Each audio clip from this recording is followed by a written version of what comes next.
Salut, c'est DJ Wall pour Son par Son de CHD Media. Dans toutes les langues comme Nana Mouskouri.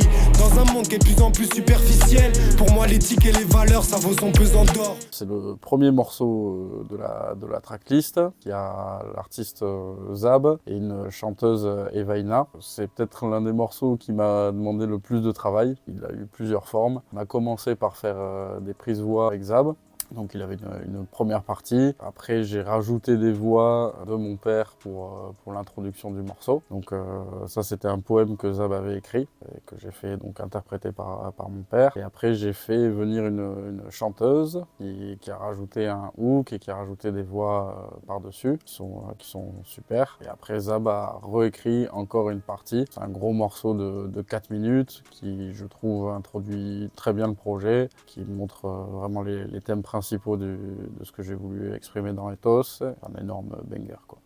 Des rimes aiguisées même si je paye pas de mine. Qui critique l'Elysée, qui fuck Benjamin. On prend le mec et on prend à Pour Réunion de famille, le deuxième titre, j'ai fait un appel à Archer et Seth, donc, qui sont des artistes avec qui je collabore depuis maintenant presque 10 ans, si ce n'est plus. On a choisi une prod ensemble, enfin on a construit une prod ensemble. Ils ont écrit un super banger qui a été enregistré en 2 temps, il me semble. Donc Noé avait déjà fait quelques parties, et après Archer est venu faire ses parties. Et le morceau est super efficace. En gros, ça parle d'un esprit collectif et de le faire tous ensemble et tout. Et ça résume bien aussi l'énergie du projet. L'exemple intelligent savant, pas les petits respectent plus leur obstacle.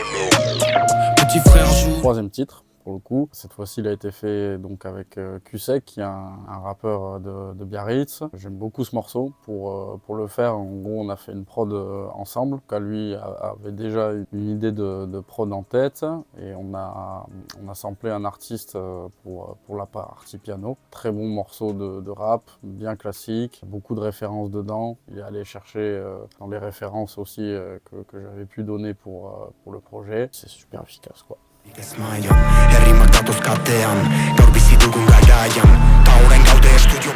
Un featuring entre 2 membres du collectif RTCTA, donc Petri et Frelasiat. Le morceau est aussi en featuring donc avec Odey, rappeur les plus importants en langue basque. Et le morceau est 100% en langue basque, donc il a une vraie identité. Ça parle du travail en équipe, au Solana qui veut dire travail en équipe. La prod c'est une ternaire avec une basse incroyable. Les 3 ils ont fait des couplets monstrueux dessus, le refrain déchire tout. Ils ont rassuré, ils ont fait le taf. Laisse pas sous sa place, c'est quoi la vraie quête de l'homme? Avec ou sans le grand H, la tombe sous le parabellum. Ce morceau-là, pour le coup, il a été fait, en tout cas l'instrumental a été fait avec Colo, donc, qui est son DJ sur scène et qui est aussi beatmaker, que je salue. Donc ce morceau-là, en gros, on s'est enfermé toute une journée. Ils sont venus très tôt le matin, on a commencé par faire la prod avec Colo. Skid avait préparé déjà quelques bouts de texte. On a enregistré ça l'après-midi, ça a hyper roulé. Ce qui est très cool sur ce morceau, c'est que en gros c'est un beat switch. Il y a 2 parties qui sont des cuivres différents. Il y a une première partie qui est très rap classique où ça kick pas mal. Et sur la seconde partie du morceau, là c'est beaucoup plus doux, c'est un peu plus chanté. Un contraste entre les deux. Sur l'intro de ce morceau, il y a aussi des voix de mon père qui donne un message assez fort. C'est un morceau assez fort qui, au final, parle de la place de l'individu dans la société, qui parle aussi de la relation père-fils. Skid, il est assez proche de son père aussi, moi aussi, donc c'est parfait. Plus les années passent, moins je fais mon âge, j'essaie de rester chic. Et dans cette shit, je nage, charbonne pas le temps d'être chic. Le track numéro 6, il est fait avec Fater et Bouzid, qui eux sont des rappeurs qui rappent depuis maintenant plusieurs années. Notamment Fater qui a fait des trucs avec Mélan, avec Furax Barbosa. On va dire que c'est toute l'école boom bap, rap indé il y a quelques années. Là pour le coup ça a super roulé, c'est-à-dire que je leur ai fait écouter quelques prods, ils ont accroché sur une, on l'a retravaillé un petit peu ensemble et après ils sont revenus dans un second temps enregistrer et ils étaient carrés, j'avais pas grand chose à leur dire ou quoi que ce soit. Le morceau est super cool, super efficace, ils ont fait un bon refrain, ça cartonne tout, voilà. c'est un morceau vraiment super. J'ai l'antidote du sage, j'ai la drogue du Fuji. Je traîne la sous les trous de mon hoodie. Paris sous l'abri, on voit pas le bout. Alors pour le 7e morceau, là c'est Aloni qui s'y colle. Le morceau s'appelle donc Ganondorf, qui est un méchant dans Zelda. Lui, dans sa direction artistique, il a pas mal de choses issues de cet univers-là. Là, en gros, moi j'avais déjà une bonne idée de ce que je voulais faire avec lui, sachant qu'il a un univers assez atypique, très moderne et tout. En gros, on a fait un morceau qui est en 2 parties. Donc encore une fois, il y a un beat switch. Sur la première partie, la prod est assez épurée. C'est une guitare qui tourne, lui fait des voix par-dessus. Sur la deuxième partie, ça part un petit peu plus avec les batteries, la basse, etc. C'est l'un des morceaux les plus modernes du projet. Sur ce projet-là, j'ai voulu garder quelque chose d'assez classique. Ça a été un peu un défi d'introduire Aloni sur le projet, mais je suis très très content de ce qu'il a fait et du morceau en finalité. Donc lui, il est sur Paris en ce moment, donc on a réussi à se capter, je crois que c'était début janvier, je crois, pendant la période des vacances. Et il a tout fait en une journée. Il est venu, il a écrit au studio et c'était super quoi. Fort pour oublier, je fais taffer les poumons le foie. Moi j'ai grave des défauts, je suis pas complet comme Jermaine Defoe, j'aurais pu travailler un gras qui est environ à la moitié du projet. Là, l'idée, c'était, lui avait une envie, c'était de faire un no drums, donc une instru à piano-voix ou quelque chose comme ça. Pour le coup, c'est une prod que j'avais sur mon ordi depuis presque 1 an et demi. Un truc comme ça, qui n'avait pas trouvé chaussure à son pied, on va dire. Donc je lui ai fait écouter, je lui ai dit écoute, j'ai ça qui traîne. Ça lui a parlé direct. Il est revenu, je crois, 3 jours après, il a écrit super vite et on a posé ça en 2 heures. Voilà, il a tout cassé. Le morceau est en 3 thèmes de piano qui sont assez évolutifs et sur la dernière partie, il utilise l'autotune. J'aime beaucoup ce morceau aussi. Il y a de fortes punchlines, c'est très cool. Chez nous, les gens balisent. Ce serait pas la faute de la police, en grande inspiration comme Picasso. J'ai mis tous les... Pour le morceau avec Homme et le P, c'est je crois l'un des premiers morceaux que j'ai fait. Donc quand j'ai commencé à contacter un peu tous les artistes, ils font partie de ceux qui ont répondu assez rapidement. En gros, moi je les imaginais bien sur un morceau drill, parce que j'avais déjà fait quelques maquettes sur d'autres morceaux avec eux où ils étaient un peu dans ce courant-là. Le morceau, ils l'ont écrit à 2. Il y a plein de passe-passe, donc franchement ils s'envoient la balle hyper bien. On sent que c'est un duo qui a l'habitude d'écrire ensemble. C'est un peu des rookies, ça fait pas très longtemps qu'ils commencent à diffuser des choses et tout, mais ils ont un énorme potentiel, et donc c'est pour ça que je les voulais sur le projet. La police tue nos frères, nos soldats, j'arriverai jamais à faire semblant si je vous aime pas. Donc pour Code Noir, le morceau avec Kaiz et Mowgli, en gros eux se connaissent déjà. Ils sont tous les deux issus de la région de Dax, vers Morsinx, etc. Ils avaient déjà une affinité, ils avaient, je crois, si je dis pas de bêtises, jamais eu l'occasion de faire un morceau ensemble alors qu'ils ont travaillé plusieurs fois. Sachant que en fait Kaiz, lui, enregistre aussi du côté de Dax, il a ce côté-là un G-son aussi. Gros big up à lui aussi qui fait pas mal de taf pour la région et avec qui on est en collaboration depuis quelques années. Et Mowgli, donc qui est un peu plus jeune dans le circuit, on va dire. Moi je me suis dit que ça pourrait bien matcher eux deux comme ils se connaissaient. En fait pour cette prod, moi j'avais pensé à une idée de prod qu'ils ont pas du tout validée, qu'ils ont pas aimé et tout, donc on est parti sur totalement autre chose, et donc on a chopé une prod qui était dans un stock que j'avais, et là pour le coup ils ont eu le feeling dessus et ça a roulé hyper vite. Je crois que pareil on a fait le morceau en 5 heures à partir du moment où on avait la prod quoi. Donc ça a roulé quoi.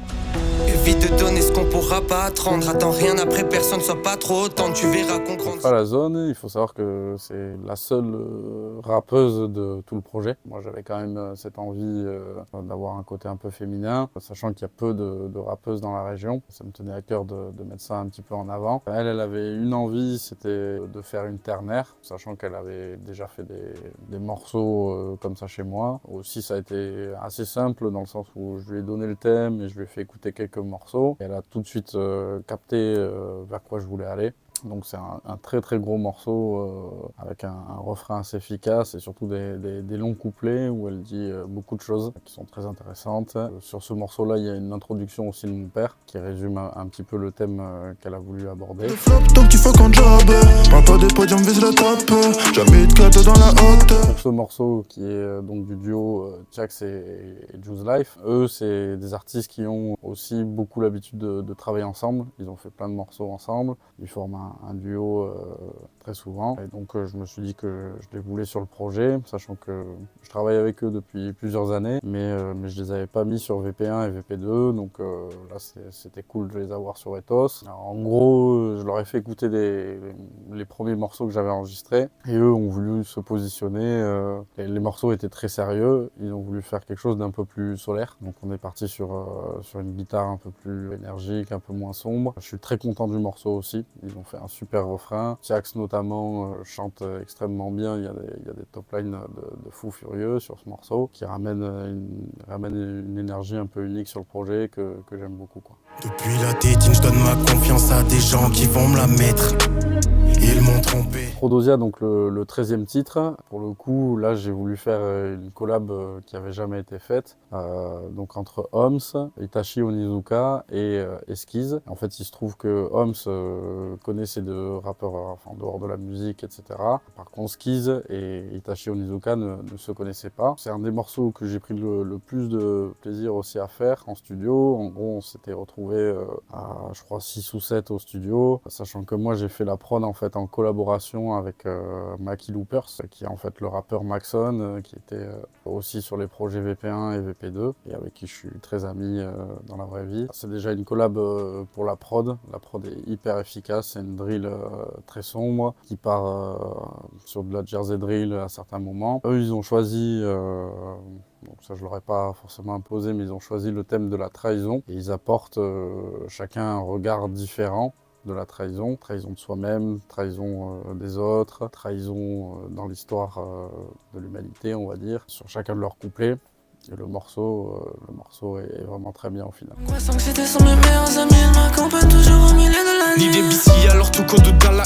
Pour Nola Dena Kodeatu, donc ça c'est un feat entre OPHC issu du collectif RTCTA et entre Tom CHD, qui tient ce média et que je big up.